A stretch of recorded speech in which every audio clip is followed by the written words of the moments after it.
বনী ইসরাইলকে আল্লাহ কিতাব দান করেছেন। আমাদের যেমন কোরআন রয়েছে, তাদেরকে অন্য কিতাব দেওয়া হয়েছিল। কোরআন যাকে বর্ণনা করেছে অন্য কোরআন হিসেবে, অর্থাৎ আগের কিতাব। তারা তাদের কিতাবকে গুরুত্ব দিয়ে গ্রহণ করেনি। তাদের মাঝে বেশ কিছু বিভ্রান্তিমূলক ধারণা গড়ে ওঠে। আমরা যদিও এত ভালো মুসলমান নই, সমস্যা নেই। আল্লাহ যদি আমাদের দোজখে ফেলেনও, সবচেয়ে খারাপ পরিস্থিতিতে আল্লাহ যদি আমাদের জাহান্নামে ফেলেনও, এটা হবে সাপ্তাহিক ছুটির মতো, কয়েকদিন মাত্র।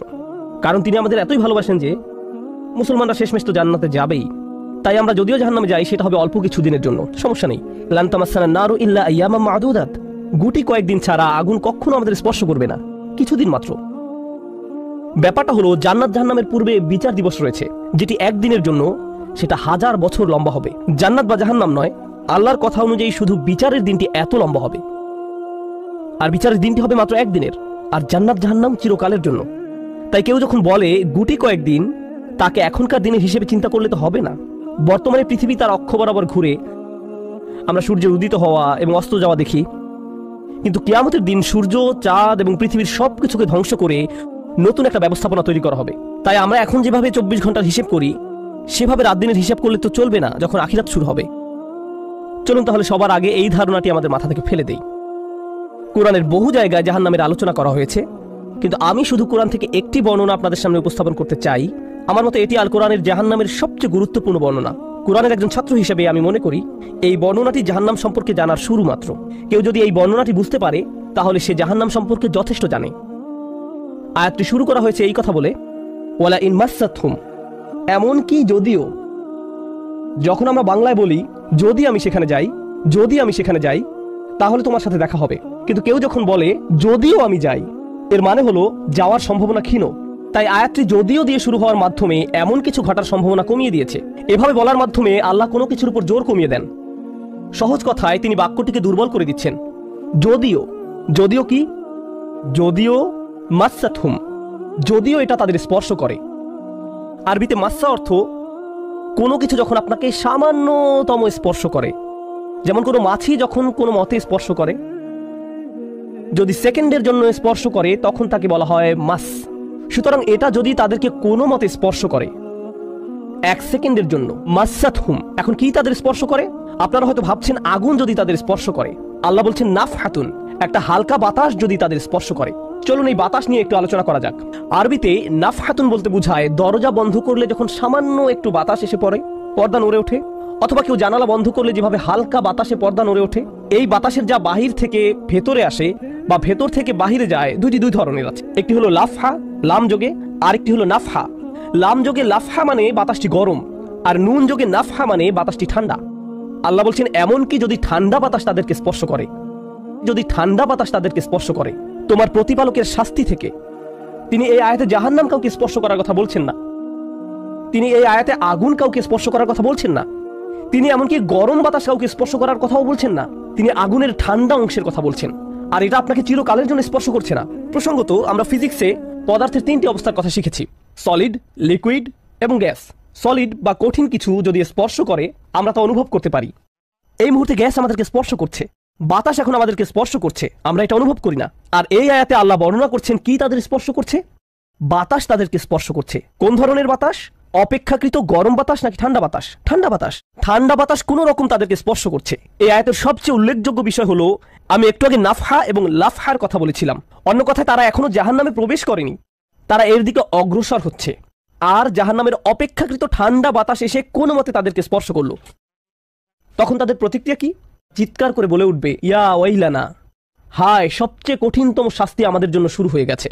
ইন্না কুন্না যালিমিন, আমরা সব সময় অপরাধী ছিলাম।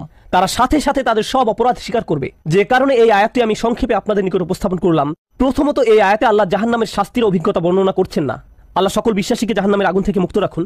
কিন্তু আল্লাহ এখানে বর্ণনা করছেন এমনকি জাহান্নামের আগুনের কাছে গেলে এবং ক্ষণিকের জন্য এর বাতাসের সামান্য স্পর্শ লাগলে একজন মানুষ চিন্তা করা শুরু করবে এর চেয়ে আর ভয়ঙ্কর কোনো শাস্তি হতে পারে না। এজন্যই আল্লাহ দোজখের আগুন সম্পর্কে বলছেন, ইন্নাহা সাআত মুস্তাকাররা ওয়া মুকামা, নিশ্চয়ই তা অবস্থানস্থল ও আবাসস্থল হিসাবে কতই না নিকৃষ্ট। অল্প এবং বেশি যে কোনো সময়ের জন্য ওটা কত নিকৃষ্ট জায়গা। 1 সেকেন্ডের জন্য এটা ভাববেন না যে আমি তো খারাপ, আল্লাহ যদি আমাকে জাহান্নামে ফেলেনও, এক সময় তো আমি এখান থেকে মুক্তি পাবো। এই ধরনের চিন্তাকে কখনো প্রশ্রয় দিবেন না। এই ভূমিকা দেওয়ার পর যখন বিচার দিবস শুরু হবে, যখন সমগ্র মানব জাতি একত্রিত হবে, তারা জানে না কোথায় যাবে, তারা জানে না কোন দিকে ফিরবে। এই ঘটনা আসলে রাসূলুল্লাহ সাল্লাল্লাহু আলাইহি সাল্লামের একটি হাদিসে উল্লেখ করা হয়েছে এবং জ্ঞানের প্রতি মুসলমানদের আগ্রহ ছিল সব সময়। তো একবার কিছু মানুষ বিখ্যাত সাহাবী আনাস ইবনে মালিক রাদিয়াল্লাহু তাআলা আনহুর কাছে এলো, কারণ মানুষ লোকমুখে এই খবর পেয়েছিল যে আনাস এই হাদিসটি জানতেন, আর এটি অনেক বড় একটি হাদিস, বুখারী শরীফে বর্ণিত আছে। এই ঘটনা ঘটে রাসূলুল্লাহ সাল্লাল্লাহু আলাইহি সাল্লামের ইন্তেকালের পরে। তিনি বলেন, হাদ্দাসানা মুহাম্মাদুন সাল্লাল্লাহু আলাইহি ওয়াসাল্লাম। এখন আনাস রাদিয়াল্লাহু তাআলা আনহু কথা বলছেন। তিনি বলেন, রাসূলুল্লাহ সাল্লাল্লাহু আলাইহি সাল্লাম আমাদের বলেছেন, ইযা কানা ইয়াউমুল কিয়ামাতি মাজান নাসু বা'দুহুম ফি বা'দ। মনোযোগ দিয়ে শুনুন, যখন বিচার দিবস শুরু হবে, মানুষ ঢেউয়ের মতো একে অপরের উপর আশ্রয় পড়বে, সর্বত্র বিশৃঙ্খলা, সবাই একে অন্যের দিকে ছুটতে থাকবে।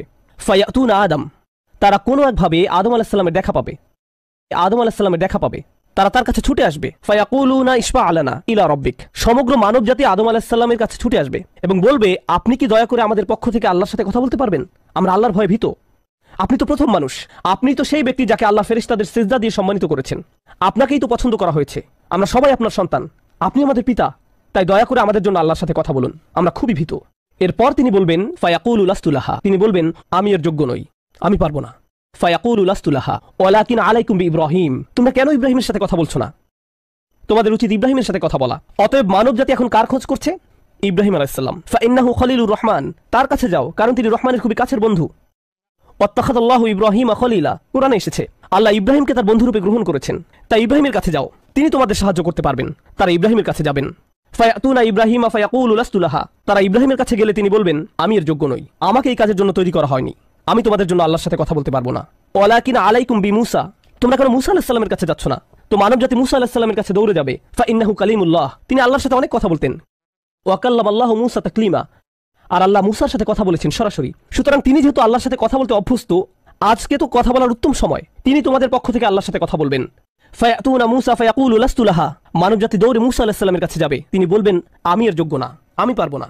ওয়ালাকিন আলাইকুম বিঈসা, তোমরা ঈসা আলাইহিস সালামের কাছে কেন যাচ্ছ না? ফাইন্নাহু রূহুল্লাহ ওয়া কালিমাতুহু, তিনি হলেন আল্লাহর দেওয়া রূহ এবং তিনি আল্লাহর কালিমা, আল্লাহর হুকুমে তিনি অলৌকিকভাবে জন্মগ্রহণ করেন, কুন ফায়াকুন।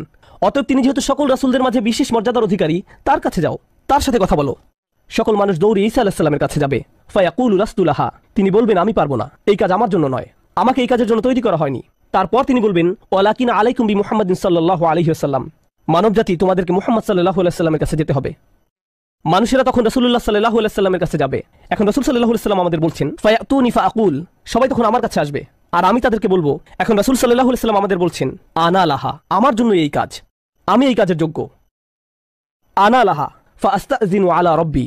প্রসঙ্গত আমি আপনাদেরকে আরো বলার পূর্বে বিচার দিনের একটা দৃশ্য হলো, আল্লাহ বলেন, ইয়াউমা ইয়াকুমুর রূহু ওয়াল মালাইকাতু সাফফান লা ইয়াতাকাল্লামুনা ইল্লা মান আযিনা লাহুর রহমান ওয়া ক্বালা সাওয়াবা। যেদিন রূহ ও ফেরেশতাগণ সারিবদ্ধভাবে দাঁড়াবে, এমন এক সময় থাকবে যখন কেউ কথা বলতে পারবে না। এমন এক ধরনের নীরবতা, এমন নীরবতা বিরাজ করবে যার কথা মানবজাতি কোনোদিন শোনেনি। এমন ধরনের নীরবতার অস্তিত্ব কখনো কোনোদিন ছিল না।